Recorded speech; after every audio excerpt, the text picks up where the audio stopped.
I'd like to call the June 29, 2026 Committee of the Whole meeting to order. If you're able, please stand. Take your caps off for the Pledge of Allegiance.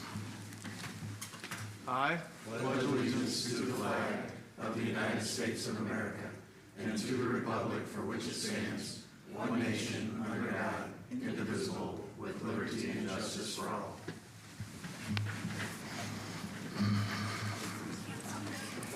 Okay, thank you for those taking the time to attend tonight, and for those that are watching online or will watch the recorded version. The Committee of the Whole meeting is a little bit different than a council meeting.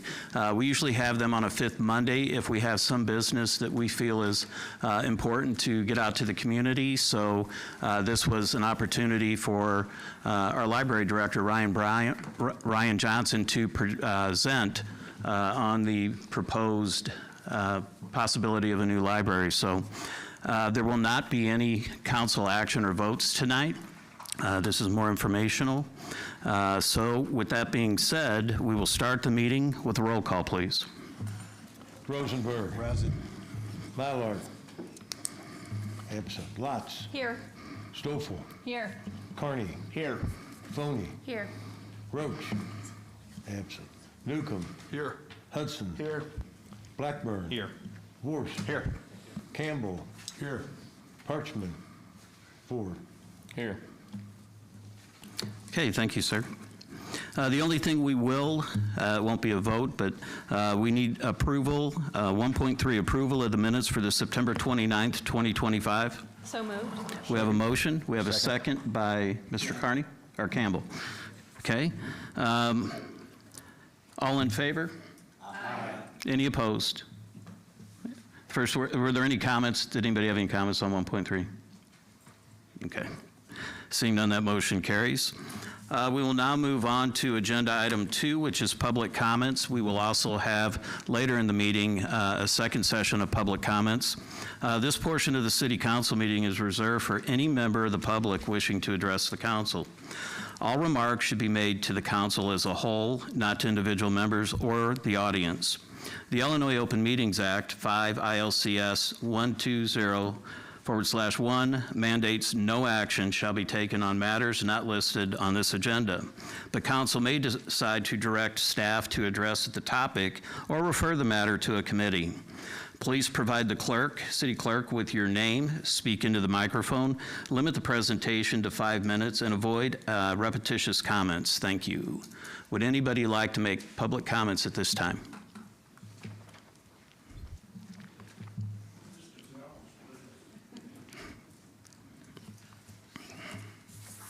Ron Zelms, Ward 6. Hate to speak and leave, but I cannot stay for the whole meeting. Life is getting in the way at the Zelms household. What I wanted to say, though, is you got some soul searching to do about the form of the question that you want to put on the November ballot, okay? I've emailed what some of my thoughts were to my alderman and to some of you, the council as a whole. Since the city became home rule, we, the public body, don't get to vote on a whole lot, okay? So I went back and I said, what have I done since 1990 when I moved here? What have I got to vote on? And this is what I found, and this is what I remember voting on from 2015. And I really like you to pay attention to the wording of the questions. Shall the city of O'Fallon consider only a lease and not a sale of the municipal-owned water and wastewater system and related assets? 2014, shall video gaming be prohibited in O'Fallon, Illinois? 2012, shall the city of O'Fallon have the authority to arrange for the supply of electricity for its residential and small commercial retail customers who have not opted out of such a program? 2009, shall the city of O'Fallon discontinue the elected office of city treasurer and devolve the duties of the treasurer on other city offices? 2000, shall the city of O'Fallon, St. Clair County, Illinois, impose a 0.5% municipal retailer occupation tax and service occupation tax as provided by the Illinois Municipal Code for the purpose of funding infrastructure improvements, including construction or maintenance of roads, sewer, and water systems and drainage systems? 1998, shall the city of O'Fallon, St. Clair County, Illinois, become a home rule unit? 1993, shall bonds to the amount of $1,500,000 be issued by the city of O'Fallon for the purpose of paying for part or all the cost of constructing a new public library building in said city and acquiring library materials in connection therewith? Said bonds to bear an interest rate there's some obligatory language that has to go in there in terms of interest rates and everything else. Because that was part of home rule on that same ballot in 1993, shall the annual library tax for maintenance and operation applicable to the next taxes to be extended in the city of O'Fallon be increased from 0.15% of the equalized assessed value of all taxable property in the city to 0.19% of the equalized assessed value of all taxable property in the city? 1991, shall bonds to the amount of $2,500,000 be issued by the city of O'Fallon for the purpose of paying for part or all of the cost of constructing a new public library building in said city and acquiring library materials in connection therewith? Said bonds to bear an interest rate, blah, blah, blah.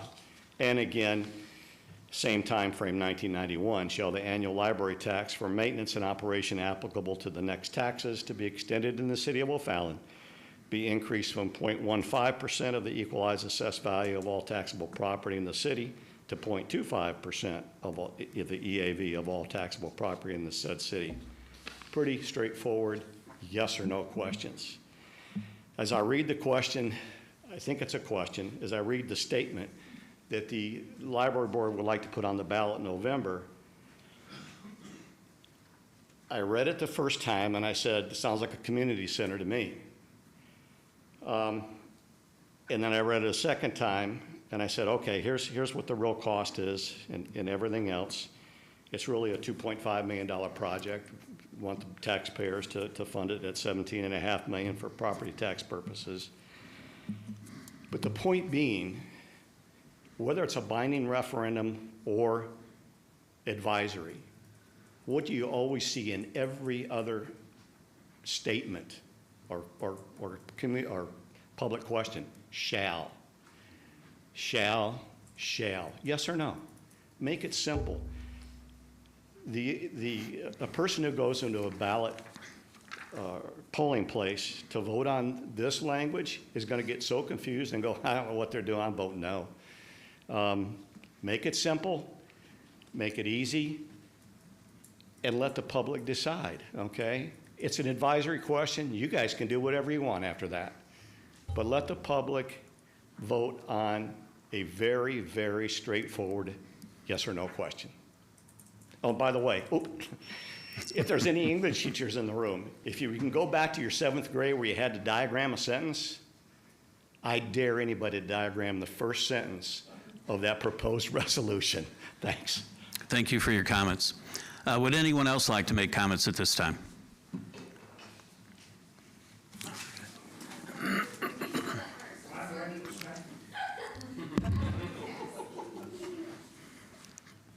You have witnesses, we saw you.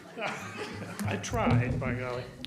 I'm Steve Springer, and I need to put on my glasses or we will get nowhere.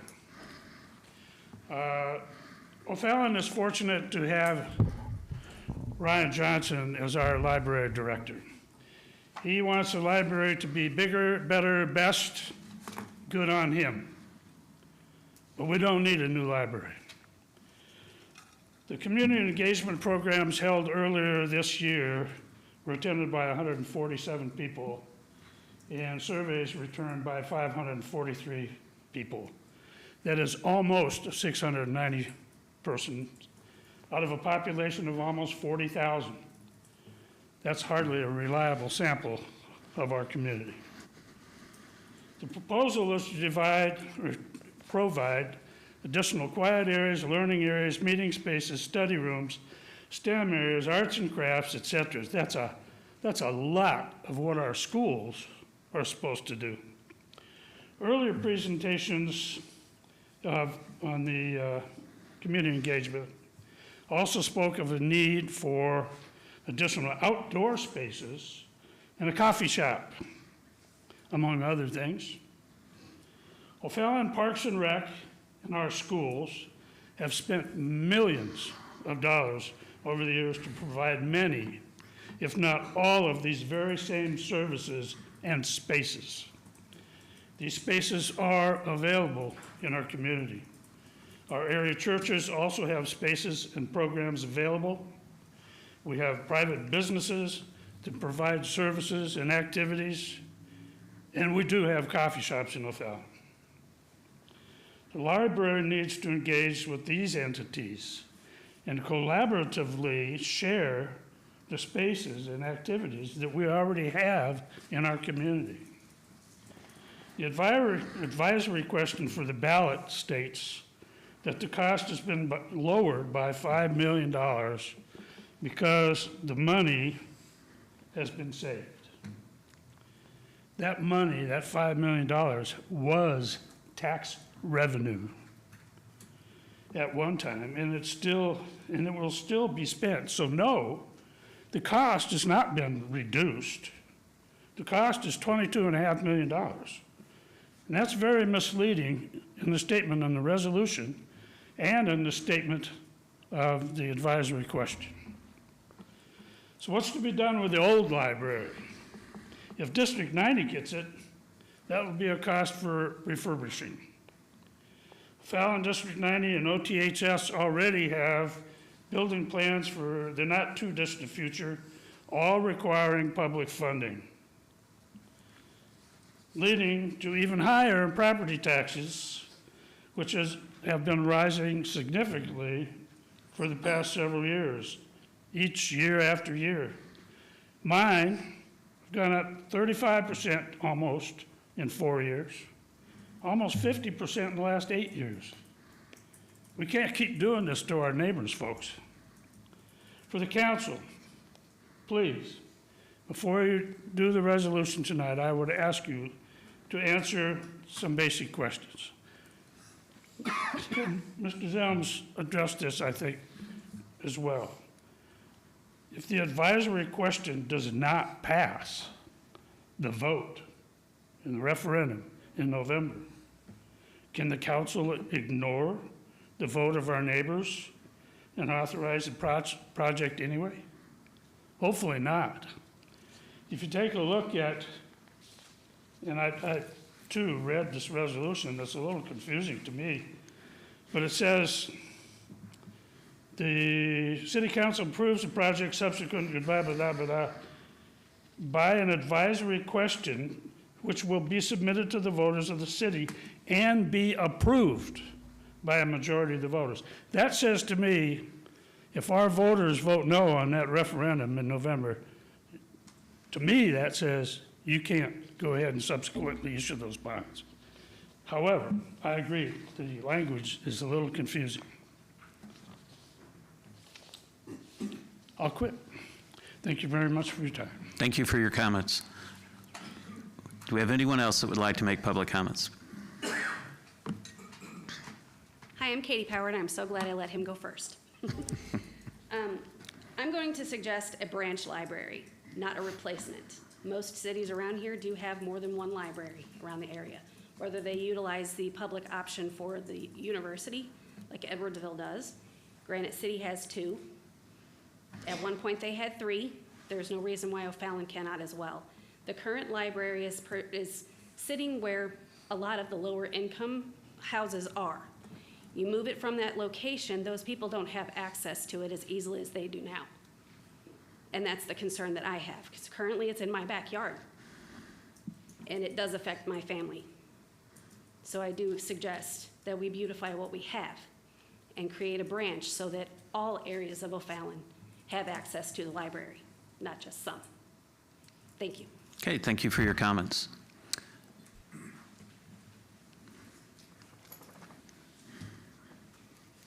Good evening, everyone. My name is Tommy Yates. I'm out of Ward 2. Basically, I'm almost co-signing what the young lady that just said. I was going to say the same thing, basically. Why can't we just do a branch? I've been here since in 1990, I believe, when that first library got moved and got put over there. Along with it should have been the city hall with a new fire station and new post office. All this stuff was going in that same area. At that time, when they should have had the foresight to say, hey, we got a new library in. O'Fallon is growing and growing and growing. Why don't we modernize this library, along with everything else that we're trying to do, to incorporate the growing community? Not come back years later and say, hey, we're looking at this now. We don't have enough room. Let's build another one, give this building away to somebody else. No, why we're going to do it? Let's increase your taxes. O'Fallon is full of people like myself who are retired. We're on fixed incomes. We can't just willy-nilly say, oh, and you want another $120? Yeah, we can do it. No problem. We're struggling in an area that we love. I retired here because I like it here. I liked it when I moved here in 1990. Nice, quiet, small town, outside of St. Louis County. Nobody knew what this area was. Loved it. But of course, O'Fallon's been growing and growing and growing. The infrastructure cannot handle it. I've said this many times. I've spoken of it before. The streets are just backed up. The only new street that I've seen since I've been here that was put in and widened was, of course, when St. Elizabeth went over there and Greenmount had to be added and widened. That's the only road that's been widened. 50, Lincoln, everything else is still 2-lane roads.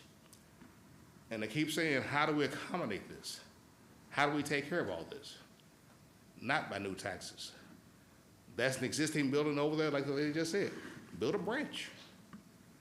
I'm all good with that. Build another area outside. You keep using the road over there, I can't remember the name right now, for everything else.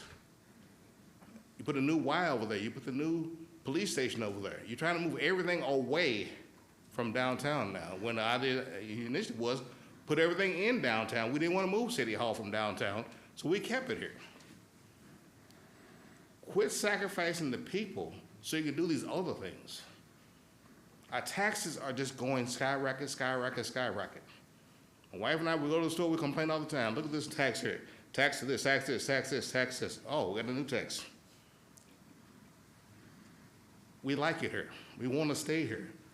Don't drive people away because you're saying we want to do things that increase taxes. Please, I mean, people, the older people who are like myself who live here, we like it here. We don't want to move. We don't want to move. We set up roots here. Kids graduated from schools. But help us to stay here and improve the community in ways that we can stay here versus every time I look around, oh yeah, like a new tax coming. Thank you for listening. Thank you for your comments.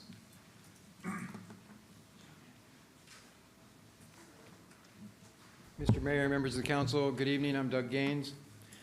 My comments this evening build on remarks I presented in May concerning the notion that taxation is theft. Tonight, I bring facts from the evidentiary work of Mr. Mitch Vexler. He reveals a deep crisis that affects every homeowner and voter in O'Fallon and St. Clair County. The central claim, backed by a unified body of work centered on serious allegations of systemic software-enabled fraud that interconnects 3 domains: property tax assessments via inflated valuations, school district bond financing underwritten by those evaluations, and election systems synthetically engineered outcomes. Mr. Vexler provide evidence that shows property taxes are a systemic theft built on fraud, using software that not only falsely engineers election outcomes, but is also paired with software that inflates property values, generating fraudulent valuations that both underwrite the school district bond fraud and conceals election fraud, all financed in part by the very citizens whose votes are stolen and whose pockets are being looted.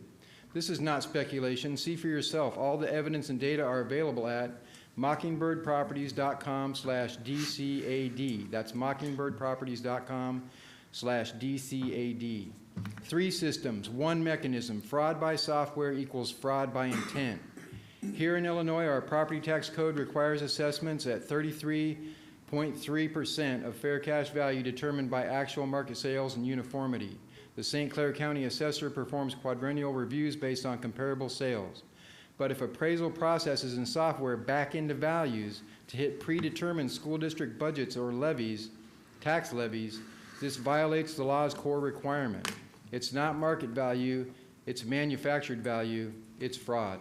The result, homeowners pay taxes on inflated assessments, school districts gain artificially higher equalized assessed valuation, which expands bonding capacity under the school code and justified higher levies and debt. The problem, taxpayers pay twice, once through higher assessments and again through the debt service on the bonds justified by those same inflated numbers. The effect, this gentleman just brought it up, the elderly and young families lose their homes and future generations inherit the burden of debt that can never be paid off, debt slavery. Layered on top is the election integrity concern. When cast vote data shows patterns and mathematical anomalies inconsistent with natural behavior, and when software can manipulate outcomes while hiding the evidence, our local votes for this council, the county board, school boards do not count. Such a system constitutes a subversion of people's sovereign will and has grave constitutional implications. Council members, and citizens for that matter, O'Fallon residents feel this every time the tax bill arrives. Mine went up $1,000 this year and now exceeds 25% of my annual pension. Hardworking families, seniors on fixed incomes, young buyers are being priced out. They are victims of a system that prioritizes predetermined revenue over truth and fairness. I urge this council to act, pass a resolution demanding transparency from all local assessing authorities and school districts, full disclosure of valuation methodologies and any software used, call for independent forensic audits of assessment and recent bond issuances, support mandatory paper ballots with risk-limiting audits, request the Illinois Attorney General, Department of Revenue, State Board of Elections, and St. Clair County investigate these systems. This request is not anti-school or anti-government. It's pro-truth, pro-fairness, and pro the people who built this country. Stop the theft. Restore integrity to our assessments. It's time to open Pandora's box here in Illinois, expose what's inside, and restore the system where taxes are fair, bonds are honest, and elections are secure, and justice is not denied. Taxation may not be theft if legitimate, but when built on fraud, silence, unaccountable power, it is exactly that. You have the responsibility to begin turning the tide. Act now for truth, for fairness, and for the future of this community. Thank you for your time, consideration, and God bless. Thank you for your comments. Would anyone else like to make public comments at this time? Mike Lanter. I just have a few. Some of these people have hit on what I want to talk about already, but one of the things on the ballot language, the way I read it, it violates Public Library Act of 1991, which indicates the order of the language. The bond has to be listed first, and as I see on the language here, it's listed last, and the very last word he decides to include is taxes. Taxes need to be listed up at the front.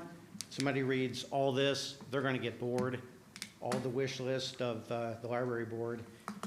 So I think it needs to be in the proper order as by Illinois law, which again is Public Library Act 1991. Additionally, we're told that it's $120 for a $275,000 house. If that is truly the average, I'm seeing numbers much higher than that in O'Fallon. When a person walks up to the ballot, they need to know, how much would this really affect me? Nothing in here about that. Some of these other propositions that the first gentleman mentioned list how much it would go up. There's nothing here. If you haven't seen some newspaper article or heard a presentation, you have no idea what it's going to affect you. I told my wife if it goes up $1, everybody will vote for it. Goes up $1,000, you probably won't get one vote. But on this ballot language, it doesn't tell you how much you're going to pay.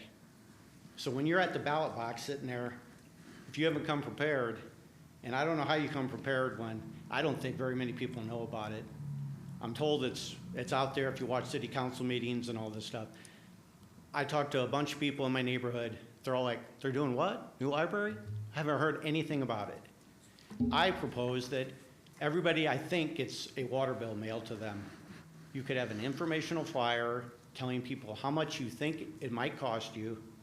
Just stick it in with my receipt for my water bill. You're already mailing it to me. I don't know how you're notifying people now. I've got no notification. I happen to stumble across the article in the Post-Dispatch.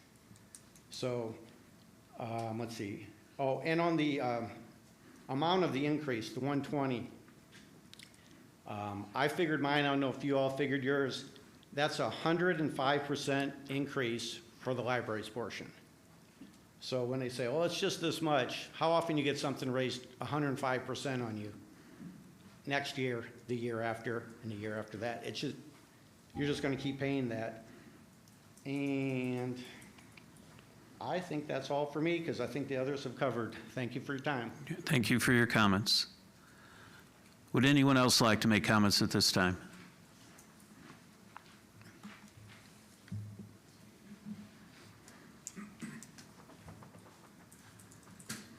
David Vale, on this topic, a slight rebuttal that the median, not average, household or house value, 275, not average house value.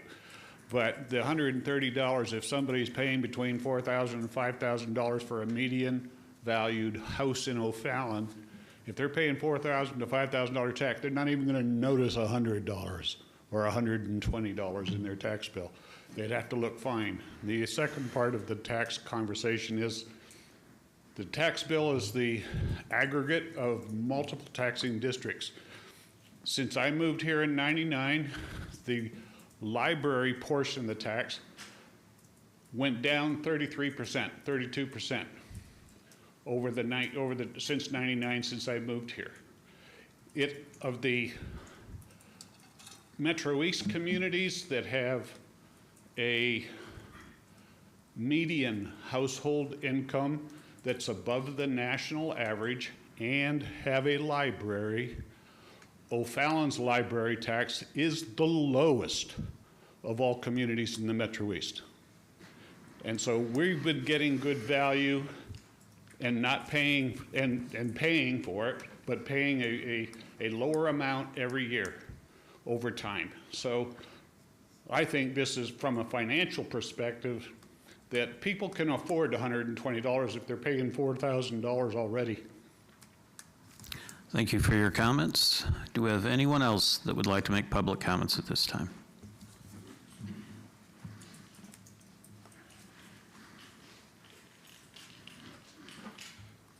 Vern Moyer, Ward 3. I really appreciate seeing more people giving public comments rather than myself all the time up here talking to you, trying to get some points across. I'm not going to harp on what has already been said, but I appreciate if you would listen to what has already been said and think about that also. As for me, I'm on a lower income area. I am living on what I have and what I need to pay, and I feel it's not right to even raise mine, a couple of bucks or whatever, just, it's not right, so just consider it. There's a lot of people out there are probably in the same realm where I am on a fixed income. So we are not trying to be do, but I think we are, but we need to really consider where we are for the city of O'Fallon. Thank you. Thank you for your comments. Would anyone else like to make public comments at this time? Seeing none, we will close public comments. We're going to move on to item 3, which is items for discussion, and at this point, I will turn everything over to our city administrator, Mr. Grant Littleton. Thank you, Mr. Mayor. So I printed out some frequently asked questions. I've placed them in front of each council member up on the dais. They are also available for the public out in the lobby.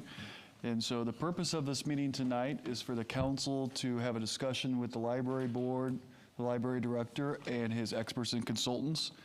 Where we sit today is the library board has approved a draft ballot language to be placed on the November ballot or election. The library board and the library, as a municipal library, does not have the authority to place language on a general election. Only the city council or a petition signed by the required number of voters may place an advisory question on the ballot. So that is the purpose of tonight's meeting. One is to get a presentation on updates on the Together O'Fallon project from the library board, or library director and his consultants and experts, and then to have a discussion about the ballot language that was presented to the city council by the library board. If the city council approves an advisory question, O'Fallon voters will have the opportunity to vote on that in the November 2026 election. Regardless of the outcome, the advisory referendum is not legally binding on this city council or the city of O'Fallon. It serves only as a measure of public opinion. If the project were to move forward, the city council would still need to separately consider whether to authorize the issuance of bonds or approve another financing method for construction of a new future library. So why is this referendum advisory instead of binding? Illinois law does not require voter approval for the city to issue general obligation bonds for this type of municipal project as a home rule city. The advisory referendum is intended to provide the city council and the library board with guidance regarding public support before any final decision is made. The O'Fallon Library is a municipal public library, not a district library, and so as that, under Illinois state law, and not being a separate library district, they do not have independent bonding authority. The library board governs the operations of the library, including policies, personnel, collections, and day-to-day administration. However, because the library is part of the City of O'Fallon structure, it does not possess independent authority to issue general obligation bonds backed by property taxes or any other funding source. Instead, the City of O'Fallon is the governmental entity with the legal authority to issue bonds and incur long-term debt on behalf of the municipality. As a result, the library board cannot independently borrow these funds necessary to construct a new library in the future. Unlike many library districts in the state of Illinois, which are separate units of local government with their own statutory bonding authority, the O'Fallon Public Library relies upon the city if bond financing is pursued. So essentially, the city council is involved at this point with the authority to place a referendum as an advisory question on the November ballot. Given that is only an advisory question gauging public opinion, and the city council would still yet to have to authorize in a vote in open session the issuance of any financial bonds for the construction of a future library. So with that, the next steps would be to present this tonight with Mr. Ryan Johnson, the director of the library, and his consultants and experts. And once that presentation is concluded, the city council will have a discussion on the presented ballot language I provided to each of you on the dais today, and as well exists in the agenda as presented tonight, and determine from this council if that language in entirety in its current form is to be placed on the November election ballot, or if this council would like any changes to be made. The committee of the whole structure simply makes recommendations to the full city council. So another decision this group tonight will have to make is whether or not that goes to a final vote at a future council meeting in the coming months. Saying that there is a deadline, I believe it's October 18th. Is that correct, Ryan? August 16th. I said October. August 16th to make that decision to be placed on the November election ballot. So given that, I will turn it over. Well, I will pause for a minute for questions if council has any for me on my statements tonight. Okay, not yet, she says. Good. So I will turn it over to Mr. Ryan Johnson for the presentation. Thank you, Grant. Thank you, Mayor. Thank you, council members and members of the public who have joined us tonight. My comments now are going to be brief. I'm going to turn it over to Lexi Basinger and Todd Reichelt, who are two members of the community who worked with us on our Together O'Fallon initiative. They kind of spearheaded the presentations that took place during the various workshops that we led, as well as the presentation to the library board made last month. So I'm going to turn it over to them. They'll lead you through the slide deck here, and then as Grant said, we'll have time for discussion and questions afterward. Thank you. Well, good evening, everybody. My name is Todd Reichelt. Alongside of me is Lexi. Lexi and I have co-chaired one of the committees that made up the Together O'Fallon engagement team. The team has been looking at the current library and its future needs. So we appreciate you putting us on your agenda tonight to hear the results of the work that's been going on for the past 10 months. We'll provide you an overview of the process that we went through, the work that resulted from the workshops, as well as some community engagement statistics, and then the recommendations that we made recently to the library board. So before we start, we want to thank the library board for allowing us to participate in this, this process. We all know the library is an important part of our community, and we want to make sure that the library remains vibrant, and is meeting the needs of this growing community. We'd also like to thank all the volunteers, there were many, and the staff that helped us to get where we are today. And finally, we really appreciated the community members that participated with us. We'll show a few, the numbers of the community members were mentioned by the gentleman who spoke initially in the public comments, but it was nice to see the interest from those who attended. And their voices were heard, and the results that you're going to see tonight are a result of their voices. So first, let me discuss the process. So the engagement team is made up of moms, dads, business owners, community members, and staff from the library. And it was a great group. They were excited about the work they were doing. They worked really hard. The team was formed in response to a charge from the library board to gather a committee to help look at the long-term challenges that are facing the library. The committee worked to get feedback from the community, organized information, and then we provided the report that you're going to hear tonight. So as I mentioned, there were a number of committees that were part of this engagement team. There was community outreach, marketing and communication, and there was even some door-to-door canvassing. As a group, we met 9 times over the last 10 months.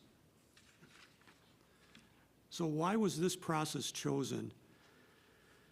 So the process helped us in 3 ways. First, we wanted to make sure it was community-led. Second, we wanted to gather the voice of the residents who live here, who will have an interest, who will have some kind of interest, whether they go to the library, whether they support the new proposal or not. But we wanted to make sure their voices were heard. And then we wanted to make sure that we were completely transparent.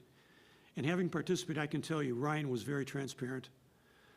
At least from what I saw, there was no question that he wouldn't answer. And even though people don't like some of the numbers, they were all very transparent about what those numbers were. So the process activities I found to be quite enlightening. The main reason for those activities was to make sure that the community had a chance to say something. One thing I've appreciated about this entire process is if someone wanted to say something, they had a chance to do it. And these process activities provided that.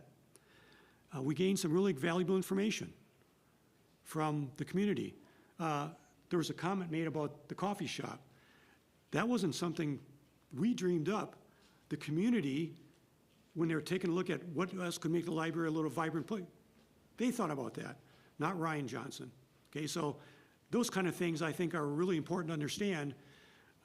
They weren't something that was just thought of by people who are on the committee to try to push to make sure we have a good library. Those comments and a lot of the things you're going to see in the report came from the community. And we just wanted to make sure that every voice was heard. There were a lot of diverse voices. People had good opinions, and they were all listened to. So during these, the committees, well, first of all, there were 3 workshops, November 6th, February 5th, and March 19th.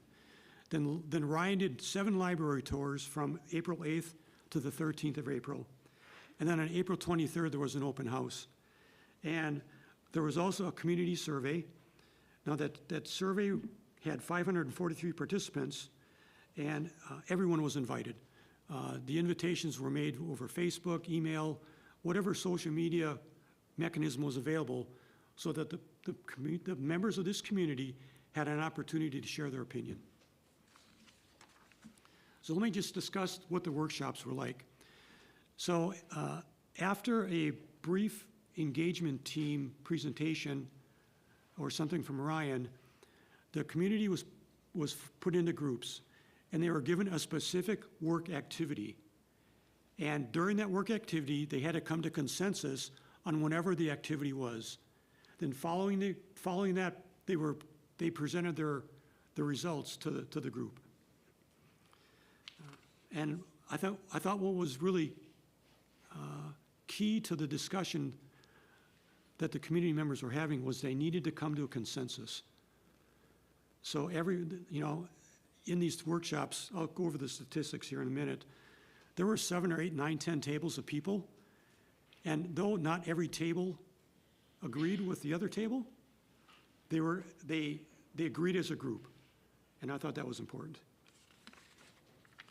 So here's a representation of who showed up. Almost 50 people at every engagement workshop, which I thought was pretty impressive. Yes, we have a large community, but the fact that many people were interested, I thought was key. Every session was carefully documented. I saw some of the boards outside when I walked in, but everything is well documented, and posted on the Together O'Fallon page on the library's website. So as I mentioned, Ryan offered library tours. There were 8 tours. Well, no, there were several tours, 8 participants per tour, because Ryan wanted to ensure that there was enough opportunity for people to talk and ask questions. After the community engagement workshops, there was an open house to provide an overview of all the information that was gathered prior to the workshop. We received interesting feedback. The residents that showed up, some were really excited, some were not. But you'd expect that, right? But it was a great opportunity for the members of the community to come up, see what was going on, and share their thoughts. And again, what I liked about that was Ryan was really passionate about being transparent. And that was just another way that the group could be transparent to the members of the community. Okay, starting in April, I mentioned there was a community survey. 543 responses from the survey.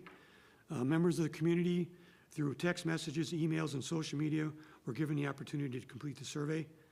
Now, let me read something. I think this comes from our consultant relative to the 543 responses. And some might think, well, we have a big community. That's not a large response, right? The results can provide a statistically reliable representation of a much larger community. In survey research, once a sample reaches several hundred respondents, the margin of error becomes relatively small. This is because representativeness is influenced more by the quality and size of the sample than by the overall population size. We had a well-distributed sample of responses that represented the O'Fallon community quite well. I'll now turn the time over to Lexi. You've got one more slide. You've got your stats. Oh, sorry about that. So some of the statistics, so we had 3 workshops, 147 members participate. We had 9 facilitating teams. There was 5 community text messages sent out, 11,708 postcards mailed, 43 community members participated in the survey, and there was over 39,000 text messages sent. Thanks, Lexi. Just say next slide. Okay. All right, so again, my name is Lexi Basinger, and I will be presenting more about what we learned from all of the different engagement sessions that we hosted over the last few months. Ryan, you can go ahead and proceed. So in the first workshop, this was just to give people a chance to understand what the Together O'Fallon committee was essentially trying to achieve. We wanted to give like a baseline experience to attendees so that they, like moving forward, had a better understanding of what the ask eventually was going to be for O'Fallon as a community. In this first one, we also wanted to get information from community members so that we could better establish workshops moving forward based on the feedback that we received from each meeting. And so in this first meeting, Brian did a good presentation about where the library is currently and where we would like to see the library grow in the future to match the population of O'Fallon and the needs of folk who actually use the library. What we heard in this first workshop was an echoing response of more flexible spaces needed within the library. We found that people had a lot of questions on, okay, what does that look like for children's areas? What does that look like for study spaces? For just general flexible space within the library? There were a lot of repeated comments around that. We also heard some concerns around location, and so had the opportunity to talk through why the decision was made on the proposed location for the new building. We heard a lot of feedback about the programs and staff at the current library. I'd say the most positive feedback that we heard from the community was about library staff, and so wanted to give them a shout out during the presentation. And then we also heard, like Todd mentioned, a continued ask for clarity and transparency as we move forward with this process so that community members really feel like they have a good understanding of how things are proceeding and making sure that they feel like they have essentially the opportunity to participate in the planning process and conversations around the new library. You can go ahead and next slide. In the second workshop, what we found was we kind of took all of the feedback that we got from that initial one and the activity that we did. And in the second workshop, we actually had folk essentially build a library. So each table, I believe in the second workshop, we had around 13 tables of folk. Imagine like 5 to 7 people per table. And we gave them a poster board, some sticky tape, and little blocks and said, okay, the baseline library is going to be like 30,000 square feet, and it's going to cost about $17 million. This is the baseline. All of the core things are already included. If you were to dream of a new library, what would you include in that space? And so all of the tables had their individual boards, and they essentially built the libraries that they were kind of hoping for in the long run. They could add up to 10,000 additional square feet and had just over $7 million to work with in terms of like a budget. So those were their constraints as they were imagining a new building. The most popular amenities you'll see up on the screen included more multi-purpose spaces, more tech-enabled workspaces. I think the things that we got the most questions about that we did see represented here were the makerspace area and the memory lab. So the makerspace, imagine things like 3D printers, hands-on activities for folk who are looking for an additional way of learning something. It allows them to get some hands-on activity with that.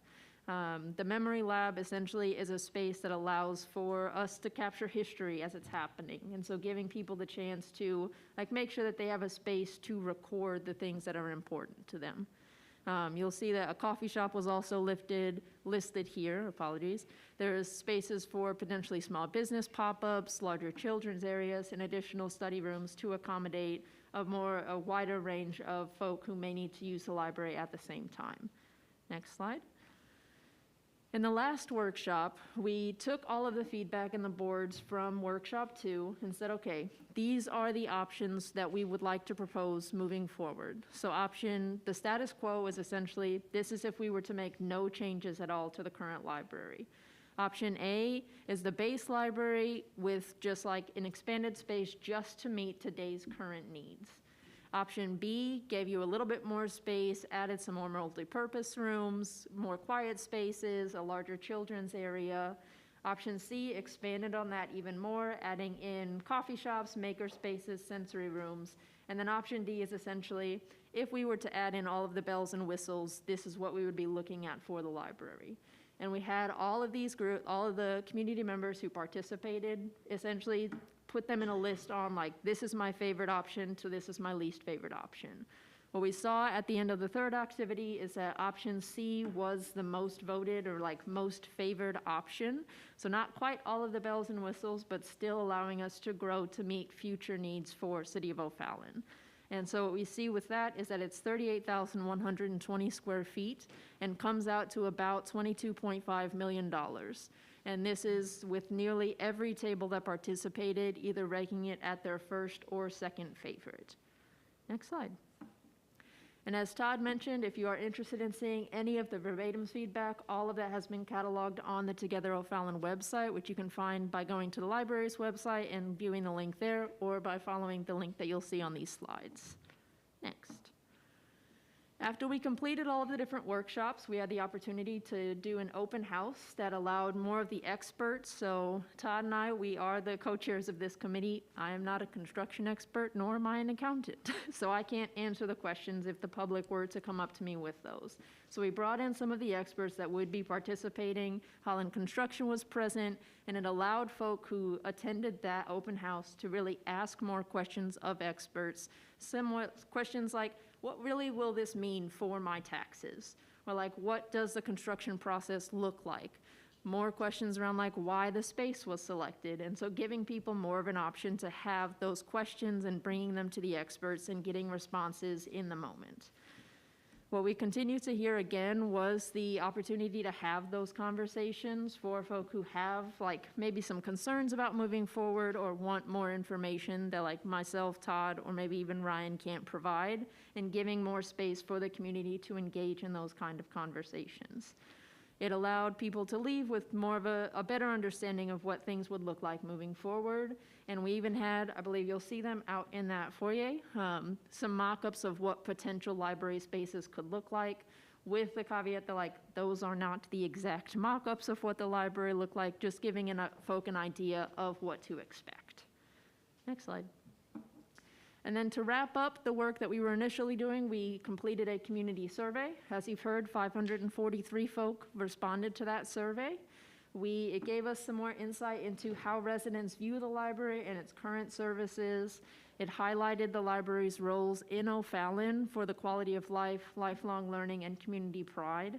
And then it gave us some more tangible information on what amenities we should continue looking at, and seeing how folk essentially value the different spaces as we continue to move forward.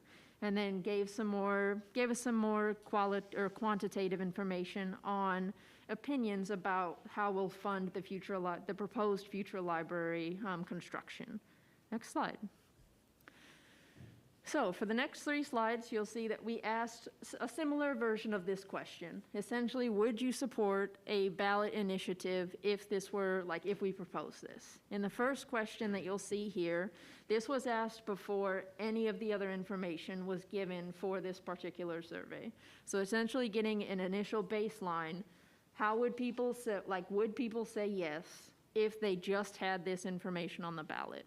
What we found is that after this initial question, it was favored by over half of the residents, so 56.8% were in favor of it, with just over a third opposing and the rest undecided. I want you to keep that 56.8% in your brains as we move forward to the next 2 slides. Next.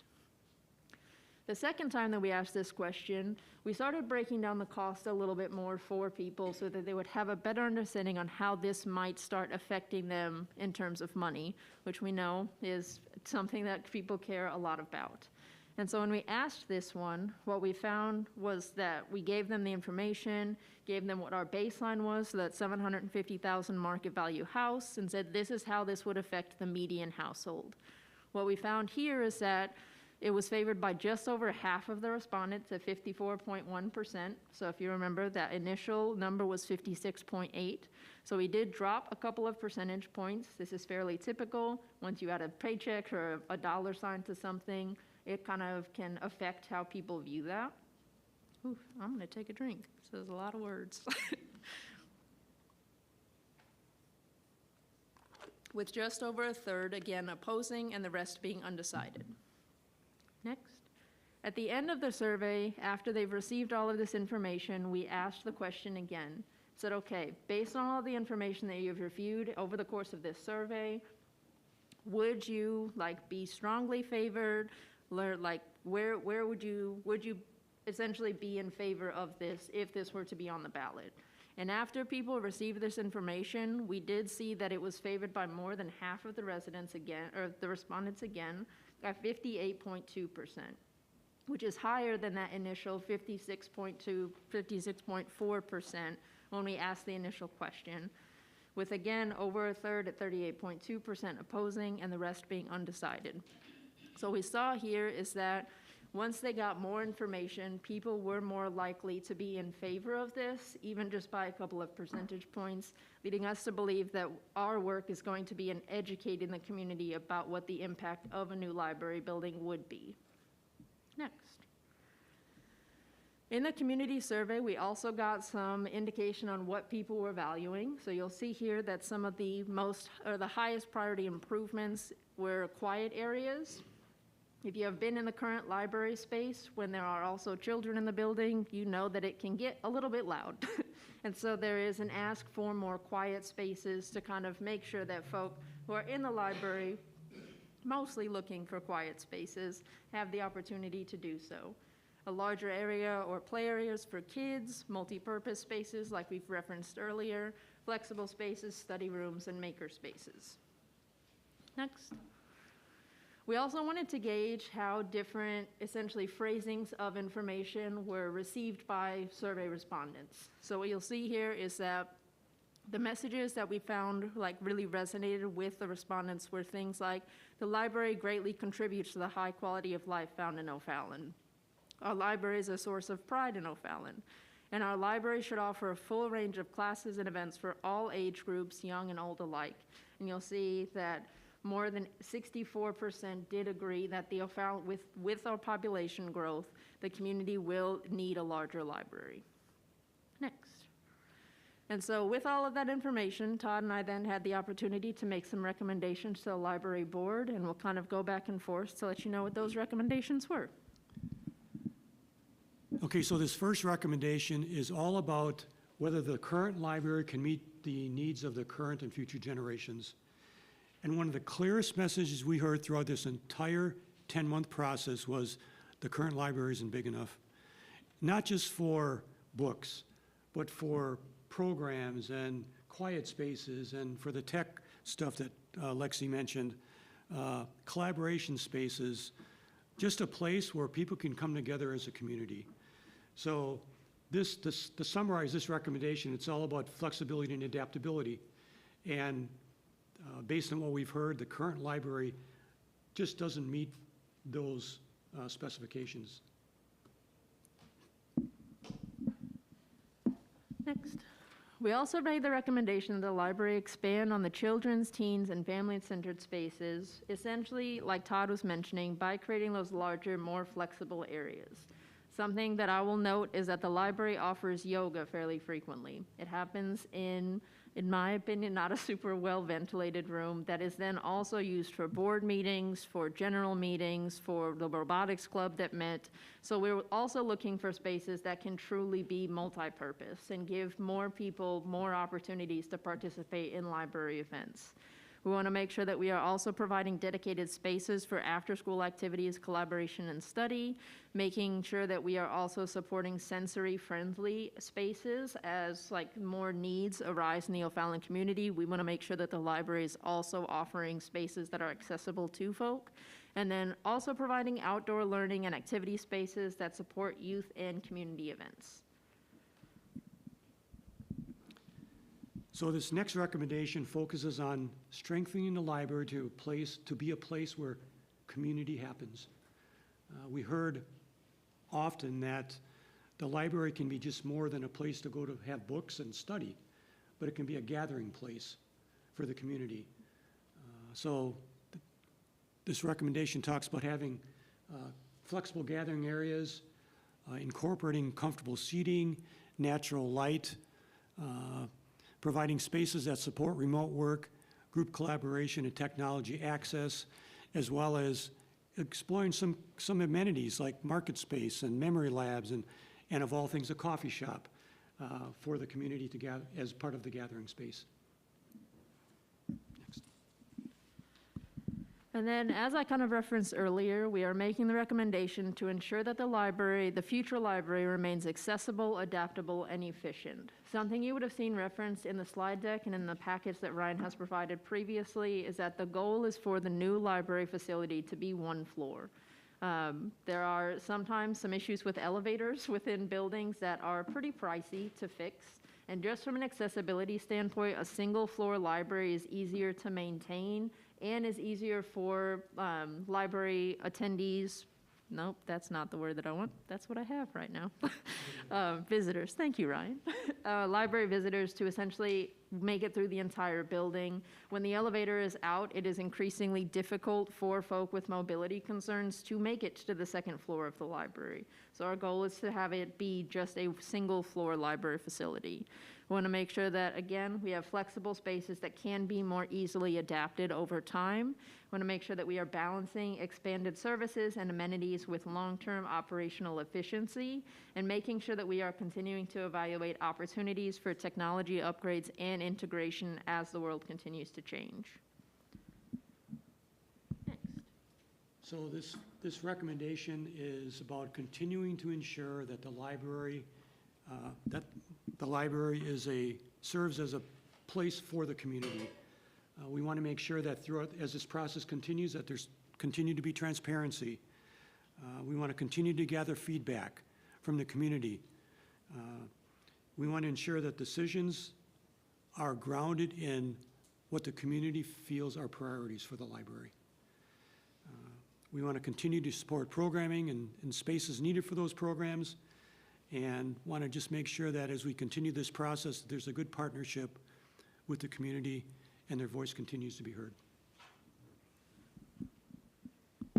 And so in summary, the recommendations that we made as Taylor O'Fallon to the library board were to utilize available resources to offset project costs, place a bond proposal in the November 3rd, 2026 ballot to address the needs identified above, continue providing regular updates and information to the community throughout the planning process, and use this final report together with additional planning and financial analysis to guide future decision-making regarding library facilities and services. Next. So, in closing, this was developed by our community, and it meets the needs both now and in the future for O'Fallon, and it is fiscally responsible. So I will pass the mic back to Ryan, and we will open the floor for questions. Thank you, Todd. Thank you, Lexi. Grant, I believe now it's time for council questions and discussion. Yes, before we begin, I just want to take some time to commend Ryan, your work on this project, and your staff and your team of experts, and remind the council that this has been many months of hard work to get to this point, many late nights and long meetings. So the council has an opportunity to ask questions of Ryan and his group about what was presented just now. Please note that this will not be the last time you get to ask questions about the process or the library or the detailed plans. As we mentioned earlier, the goal tonight is to have a discussion over the proposed referendum language, knowing that in the future, the city council would have to make a decision whether or not to issue bonds and approve the construction. So thank you for your presentation, and for the council to ask any questions, your time is now.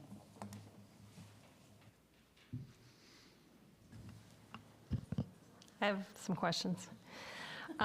Jessica Lotz, Ward 2. I want to thank the library director, Ryan, the volunteers who have been part of this process. This, to me, is how things should be done. There was a lot of work and effort over a long period of time to make sure that if somebody had thoughts they wanted to provide, they had the chance to provide it.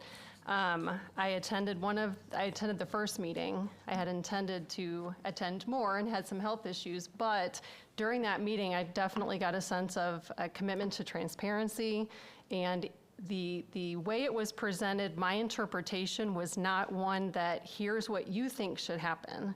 It was presented in a way that said we're interested in what the community thinks should happen, and then future workshops were based on that. So I believe two things can be true.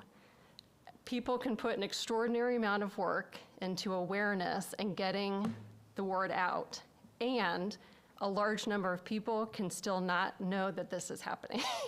And I say that as someone who's been on both sides of it. I'm a very engaged community member who frequently doesn't know an event happened. So I get both sides of it, but I don't want that to diminish the efforts of the committee, the volunteers, and the people who participated in this process. So my thoughts on the referendum language are that for as clear and transparent as the process has been, I think some work could be done to make the ballot wording mirror those same efforts. Can you talk a little bit to, I wasn't at the library board meeting where it was determined how it should go. Can you give us some context on kind of the thought process behind how you landed on this language? Sure, of course, and thank you for your comments, Councilmember Lotz. I appreciate that. So we worked with our consulting firm, Discovery Works, who helped manage and execute these community engagement workshops that Todd and Lexi spoke about.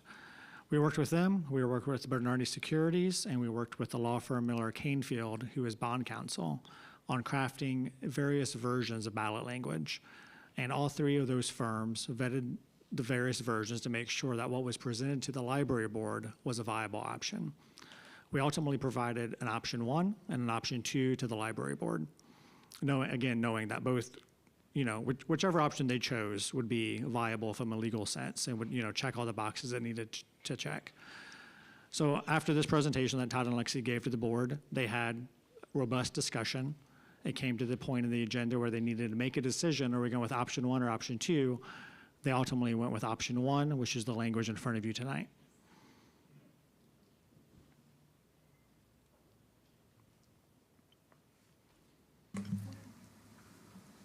So bond counsel knows bonds, and I don't know much about the law. Is bond counsel familiar with this Public Library Act of 1991 and any other state law that might come into play with the wording of a referendum? Yes, they are. It seems to me that shall, from just what I've heard, and again, I don't know, and I'm sure we'll talk more about it, that the shall city of O'Fallon, St. Clair County should be probably at the top of that, the wording, but we'll talk more, I'm sure. Is this more for just discussion, thoughts? What are you wanting from us here? It's whatever you want to ask. Okay. Martha Stoffel, Ward 2. As someone who values context, I really appreciate and understand the intentionality with the wording. However, I tend to lean more towards a very clear-cut, one-sentence bond, what's the word I'm looking for? The bond language, thank you.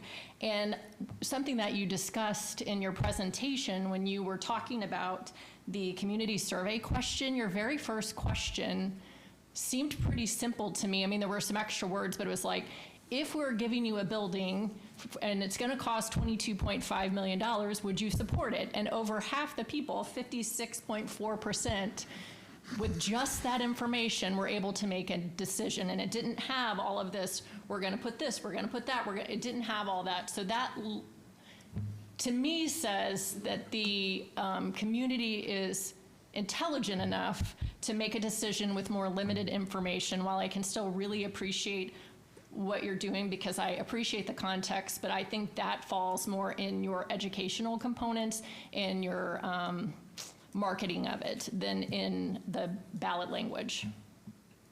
Thank you. I agree. To that point, the second question that was asked, where it specifically laid out the financial impact down to the month and even the week, still received 58%.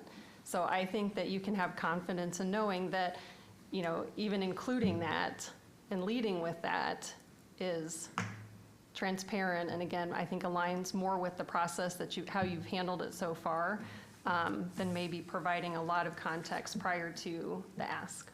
That's my thoughts. Anyone else?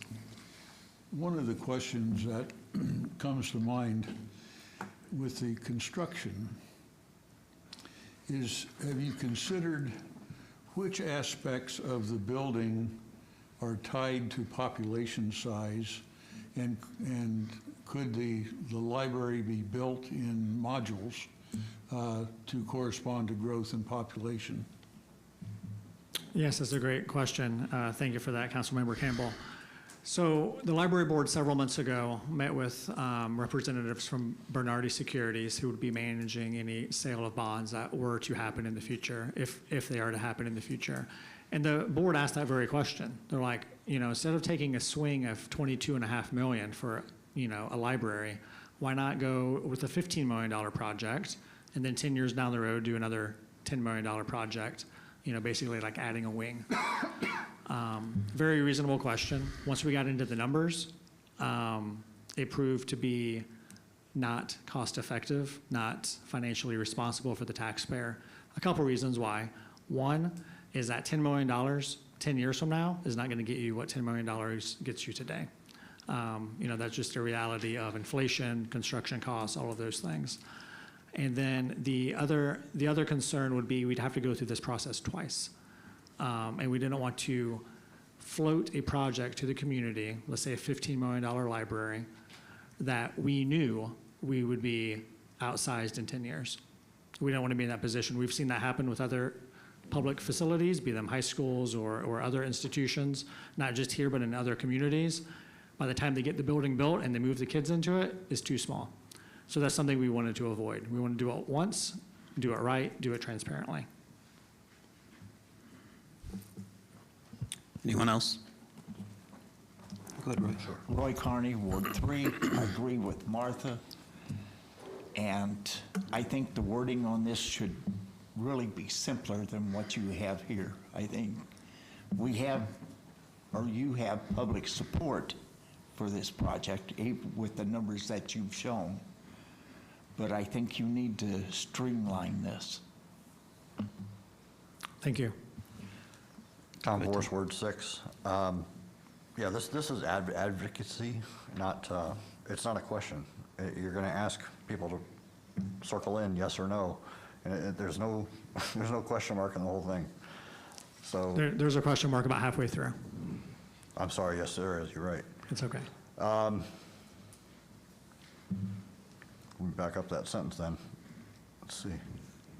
It's just, I don't know. It should be a yes or no, and I like the word shall to start with again.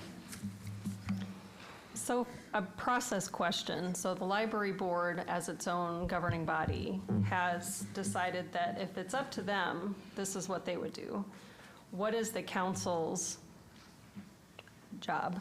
Do we only consider this? Can we start from scratch and say, this is good information you've provided us, we've talked to residents, as the people responsible for this, we want it to say this? Like, what's the process? You communicate that to Ryan and the board, and it becomes incumbent upon them to take a look at the draft language again, because ultimately, whatever does come through, the council still has to vote on it if we get to a situation to issue bonds. Yeah, that's correct.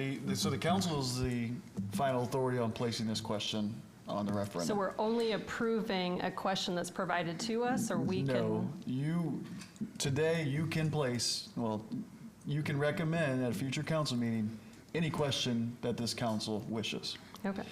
After discussions with Mr. Johnson, we believe the best, most productive way of this meeting is to provide thoughts and comments, which you have by now, to Mr. Johnson so he can go back to his board to make some changes to that question and present it back at a council meeting for approval.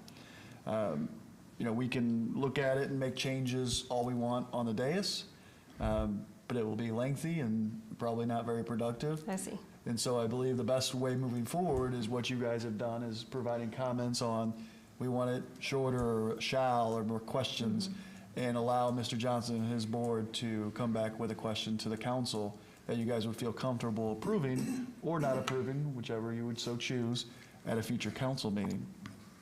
Noted.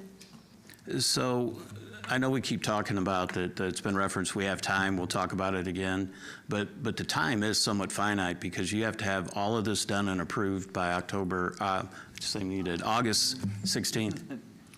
Correct. The filing deadline with the county is, I want to say August 29th, but you have to take final action by August 16th in order to get that motion filed. Fortunately, we have a number of city council meetings between now and then, as well as a library board meeting on July 13th. So again, to the previous discussion, a question could be essentially kicked back to the library board for revisions. We make those revisions with the feedback you all have provided. We bring a new version of that question to you at a council meeting. Then you can approve it as is, approve it with edits, and take it from there. Okay. There's a lot of information provided tonight, so if you come up with something over the next couple days, don't wait. Shoot an email to Ryan what things you might want to see in the ballot language, or what things that are currently in there that you think should be removed.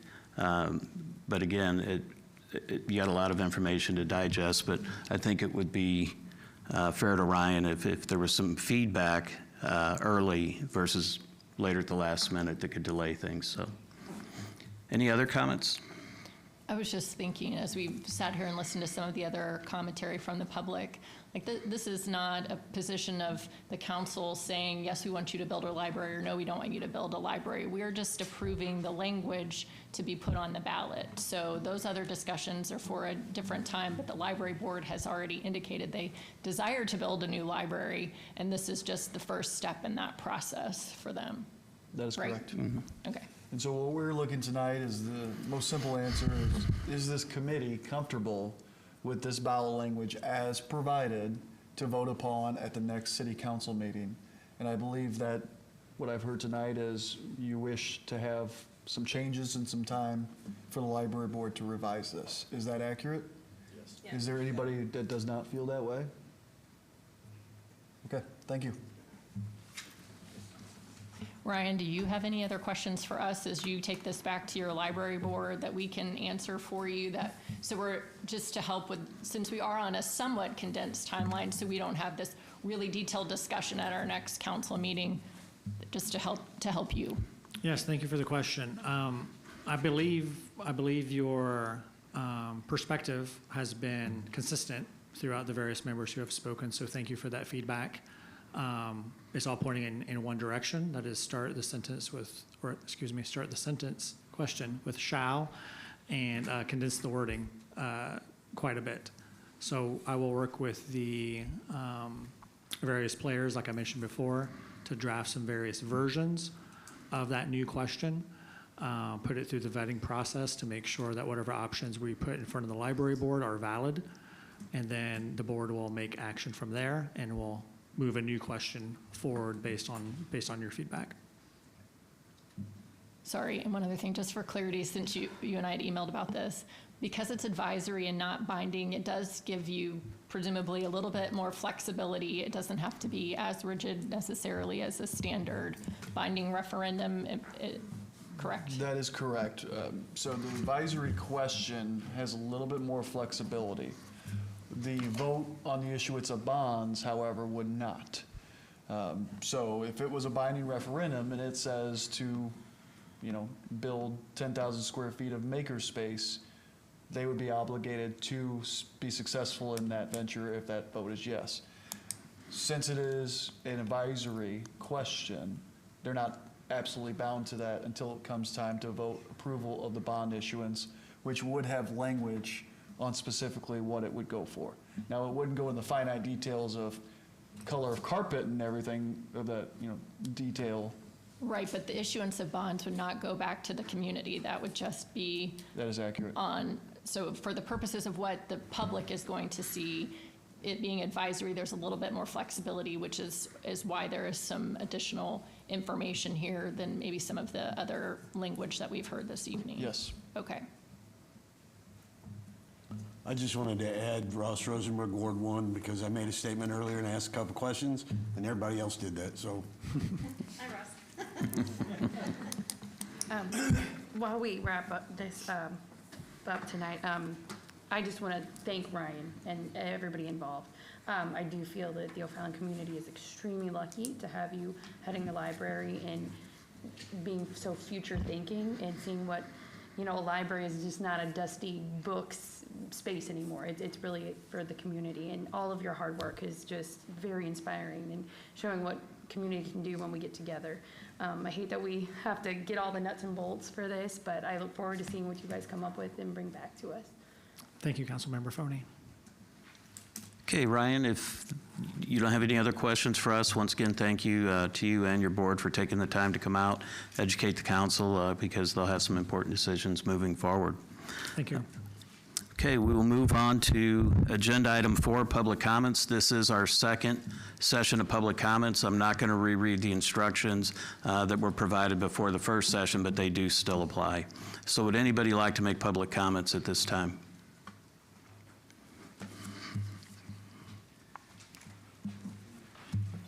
Mayor Van Hook, council members, I'm Larry Strube. I actually was part of the team that did this together. We're at an exciting time. We have an opportunity, as you've heard Lexi and Todd talk about tonight, to build a new library to really set the foundation for moving forward here in our city. From all the comments we've heard tonight, both comments from the public and from the council, there's a pride in O'Fallon, and we all like living here. And I like to think there's 3 things that make our community great. It's our schools. Our schools provide academic excellence for our students, extracurricular activities, and sports for the enjoyment of the students and their parents and the community at large. It comes with a cost.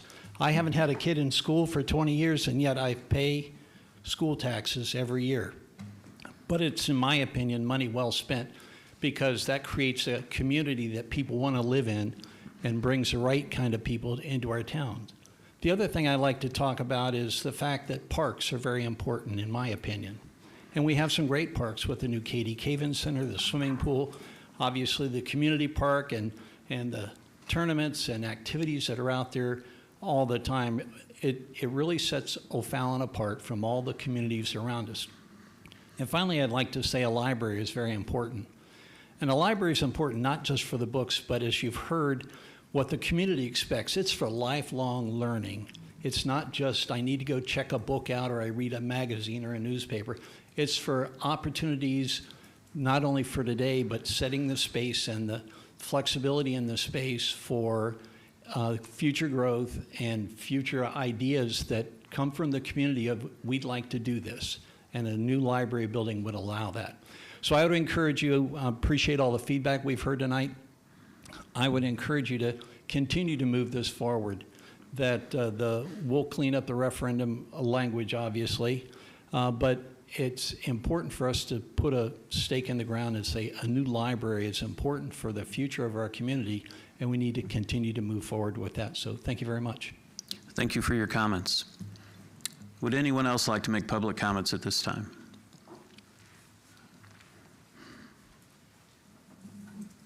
Tom Yates again. Be short and brief. I like what y'all's presentation was. I really did. You put a lot of hard work into it. My only question is duplication of services that we already have. We already have the Katie Cavan Center that does a lot of stuff. And it sounds like some stuff you're putting in there in the one in the library could be used in the Katie Cavan Center. I've never heard of the yoga being in a library. Old school, okay. Not realizing that happens. But I think a lot of things that you're talking about putting into the library could be better used with the Katie Cavan Center. Okay, I know I'm pronouncing it wrong, but I think we have that there for a lot of the stuff that, for helping the children and helping different activities. I'm not sure that's really where we want a library doing those type of activities. That's where people say they want it. I'm misguided, so it is. But I'm just saying, if we have all these different entities here, let's let them use what they are there for, and not trying to say, let's have a library doing all these other things that we can be using all our other facilities for, and then we can save some of the costs that we're trying to put here and can be used for other places. Thank you. Thank you for your comments. Would anyone else like to make public comments at this time?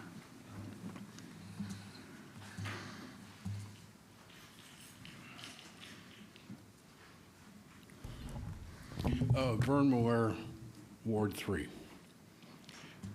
It seems to me it's all over one word, the word shall. Reflecting back on my time I worked for the government and wrote contracts for the Weather Service, the key word that I was told to use when writing these contracts was the word shall. Shall the contractor do this?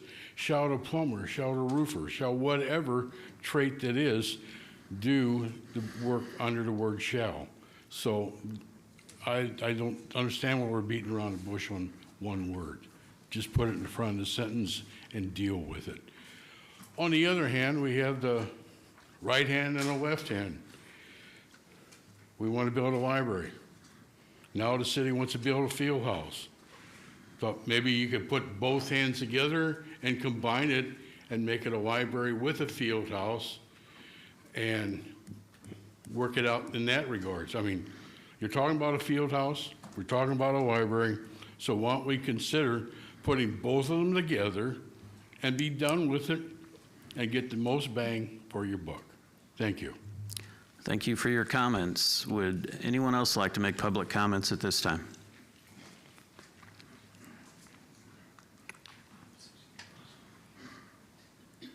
Good evening. My name is Andrew Ponce. I live in Ward 1. I'm a newbie to O'Fallon. I've only been here 18 years. I regularly go to the library about twice a week on average. In fact, I came from the library to come here. I am a regular attendee of the monthly board meetings. I've been going to them for 2 years now. So I followed the process. I followed all the things that happened. I attended the first workshop, and I attended the open house to kind of see what the results were. I spent more time talking to the Bernardi Securities guy about what the numbers meant than anything else. Just FYI, I don't live in a typical house in O'Fallon. I live in Ward 1. We have nice houses up there. They're kind of expensive. My tax bill that I paid last week for the library was $346. I did the math because I'm an engineer and a finance guy. I would pay $1,200 a year. My point is, I'm not unwilling to pay that. My point is, the data is out there. To their point, they've been transparent. You have to go find the data. They're not going to spoon feed it to you. But you can talk to Bernardi's and find out this is exactly how much my tax bill is going to be if the bond referendum is approved. If the bond referendum language were put on the ballot tomorrow, I would vote no, despite knowing all I know, because I have yet to be convinced that $22.5 million is a valuable investment of taxpayer dollars for a new building that, based on what the community says they want, it's a subset of the community. The surveys are a subset of the community. I don't know that the community really supports the library on a new building. They support it now. I do. I go there. Marion and I are on a first name basis. But the issue is, if you're, my clock's not going down. I was wondering how much time I had. If, time's up. Thank you. If you really want to make sure that the community supports it, there needs to be better outreach. They've done the mailers. They mailed to every household. I got them all. They put it on Facebook. They put them all these things. But the survey, they only got, Discovery Works only got 635 responses on their first survey. Then it went down to 543. You think that's great, right? They think it's, Discovery Works thinks it's reliable. I'll tell you right now, I responded to both surveys multiple times because I could. So automatically, the reliable is out the window. I skewed it. So you need to actually ask yourself, what are they going to do when they get a $22.5 million question on the ballot? It may or may not make a difference, but it's really hard to put hard data on what the library needs. From my perspective, when we went into the workshops, it was not if we need a new library, it's what do we want in the new library. I liken it to a school bus, right? Right now, we have a terrific little yellow school bus. It has a bad transmission elevator. It has bad HVAC. It has bad roof leaks, all right? We need a bigger bus because O'Fallon is getting bigger, right? We don't need to worry about the navigation system and the reclining seats and the cup holders. We need to worry about a new building that meets the needs of the community. The first thing that I would say that is the best suggestion on a new building is one floor. We don't have to deal with, as Ryan has correctly pointed out, we don't have to deal with two-floor staffing. They can restaff with the current staff members across the board.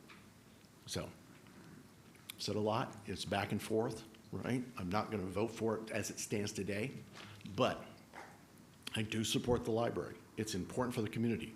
To Larry's comments, the schools are also important. The way O'Fallon is structured. I chose to move here when Scott Air Force Base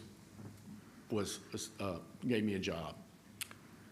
I didn't have to buy in O'Fallon.